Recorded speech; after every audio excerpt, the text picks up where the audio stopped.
L'empereur de l'an 1000, Othon III, a fait chercher le tombeau de Charlemagne, il a fait briser le pavement de l'église, il a fait creuser jusqu'à qu'on trouvât le sarcophage, il l'a fait ouvrir, il a pris la croix d'or qui pendait au cou du squelette, il a pris ce qui n'était pas putréfié de ses vêtements et il s'en est revêtu. Et c'est pour ça que s'accumule dans la chapelle d'Aix, autour du souvenir carolingien, tout ce qu'il y a de plus précieux, tout l'or que l'on peut rassembler dans ce monde extrêmement pauvre.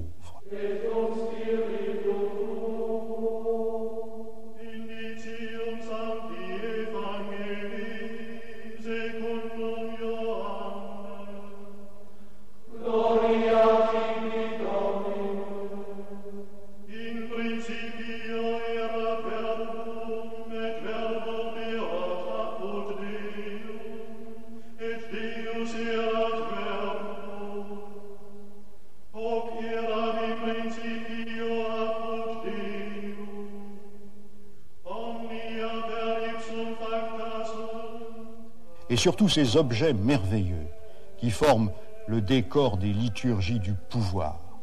Sur ces objets, des signes sont placés pour manifester l'essence divine de l'empereur.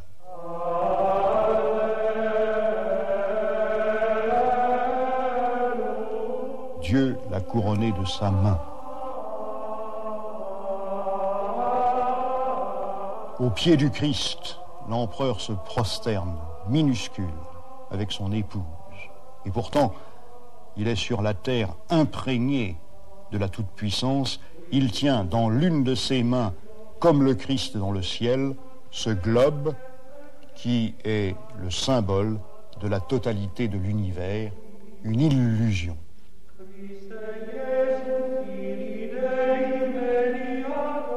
Et dans ce manteau que l'on conserve aujourd'hui à Bamberg, en Allemagne, l'empereur Henri II se drapait pour les cérémonies les plus solennelles.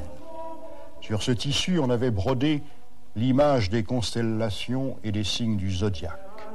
La chape représentait le firmament, c'est-à-dire ce qui, dans tout ce que l'homme peut discerner du monde, est le plus mystérieux, le mieux ordonné par les rythmes réguliers du cours des astres. Vision à la fois de ce qui est au-dessus, de ce qui est infini et de ce qui se meut dans un ordre inéluctable. L'empereur se montrait donc enveloppé dans les étoiles. Et pour dire quoi? Qu'il est sur la terre, le maître suprême du temps, du passé et du futur, qu'il est le maître du beau temps, donc des belles moissons, de la prospérité, le vainqueur de la faim, qu'il est le garant de l'ordre, chargé de maintenir l'ordre, de repousser le trouble, la discorde, qu'il est le vainqueur de la peur. Dieu dit qu'il y ait des luminaires au firmament du ciel pour séparer le jour et la nuit, qu'ils servent de signes tant pour les fêtes que pour les jours et les années, qu'ils soient des luminaires au firmament du ciel pour éclairer la terre, et il en fut ainsi. Dieu fit les deux luminaires majeurs, le grand luminaire comme puissance du jour et le petit luminaire comme puissance de la nuit et les étoiles. Dieu les plaça au firmament du ciel pour éclairer la terre, pour commander au jour et à la nuit, pour séparer la lumière et les ténèbres, et Dieu vit que cela était bon.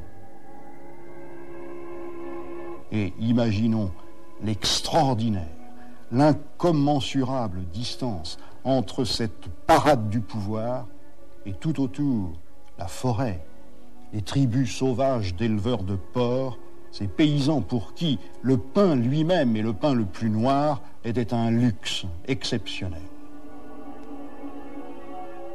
L'Empire, un rêve. L'Empire était un rêve et la réalité.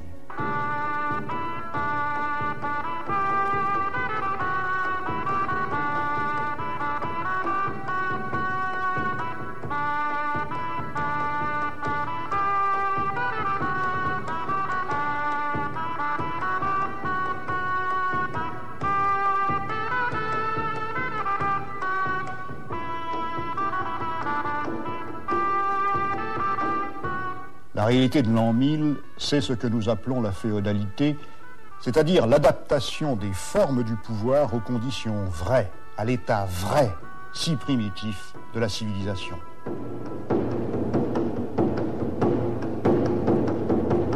Pas de route, pas de monnaie ou presque, et par conséquent personne ne peut commander de loin. Le chef obéit est celui que l'on voit, que l'on touche, le chef local. La peur toujours de l'invasion, le chef obéit est celui qui peut tenir tête aux envahisseurs, aux pillards, qui peut protéger, offrir un refuge où tout le peuple peut venir s'entasser un moment en laissant passer la tourmente. La féodalité, par conséquent, c'est d'abord le château. Ce sont les forteresses innombrables, des châteaux partout.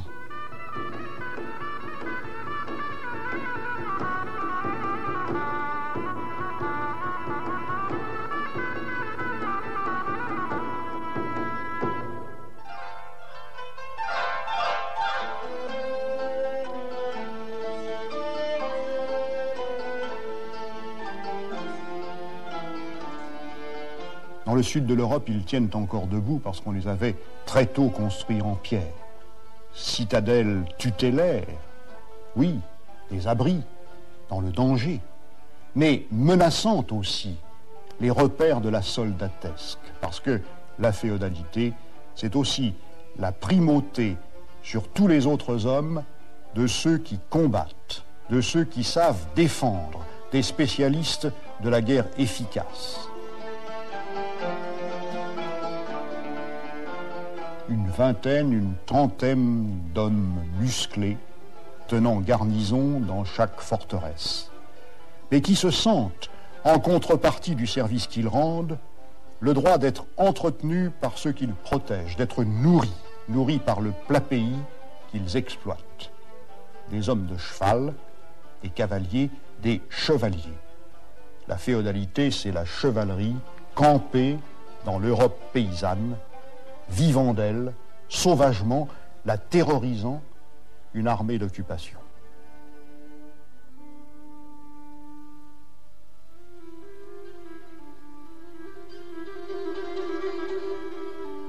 Et je place maintenant cette autre broderie, la toile de la conquête, comme on disait à cette époque, ou, comme nous disons nous, la tapisserie de Bayeux.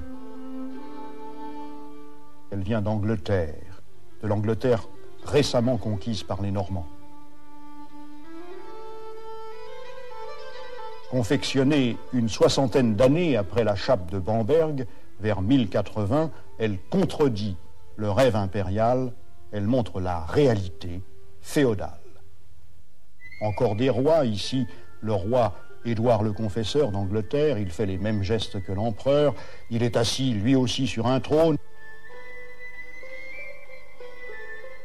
Il croit être lui aussi l'intercesseur entre la puissance divine et le monde, et auprès de lui, il y a l'évêque, mais en réalité, le roi ne compte pas.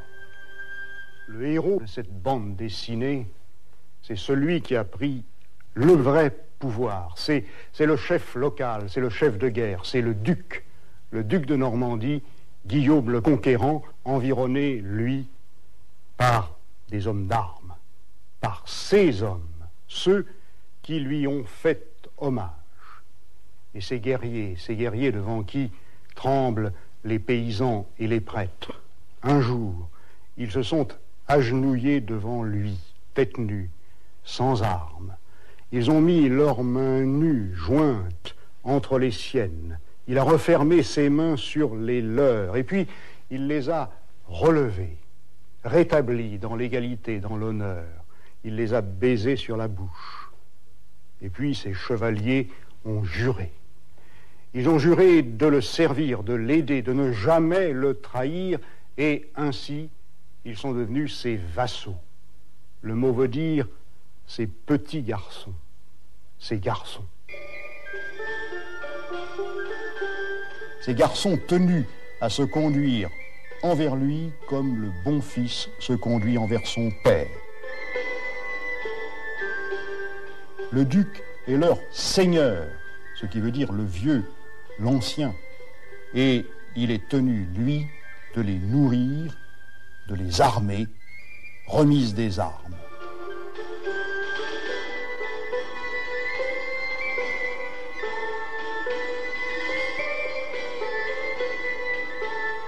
Tout le vif du progrès matériel qui commence s'est porté vers le perfectionnement de l'armement. Le grand progrès de cette époque, c'est celui de la métallurgie militaire. Il n'y a pas encore de fer pour les charrues, ou très peu. Que font les forgerons? Ils fabriquent des casques, des cottes de mailles pour rendre le combattant invulnérable. Et l'objet peut-être le plus lourd de signification de cette époque, c'est l'épée. Un signe de puissance, outil de la répression, outil de l'exploitation du peuple. Plus que le cheval, c'est l'épée qui distingue le chevalier, qui est l'emblème de sa supériorité sociale. L'épée magique. Elle porte son nom propre. À l'heure de mourir, le premier souci de Roland est pour son épée Durandal. Être chevalier, c'est vivre dans les plaisirs du corps. La fonction remplie, la fonction militaire, autorise une fête permanente qui est aussi un exercice d'entraînement, la chasse. Et c'est pour cela que les plus belles forêts réservées à ce divertissement noble sont interdites aux défricheurs.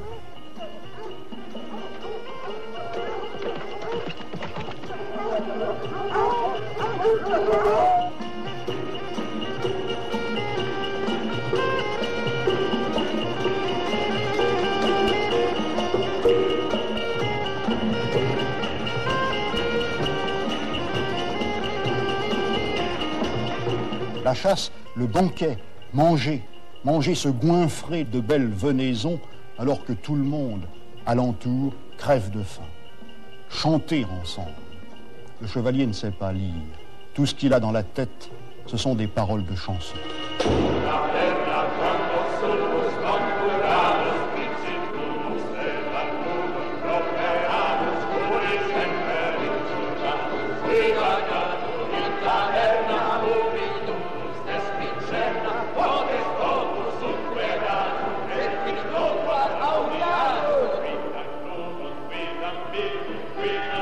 Manger le pain ensemble, le bon pain blanc, celui-là tellement rare, et que les paysans soumis s'acharnent les mains nues à produire.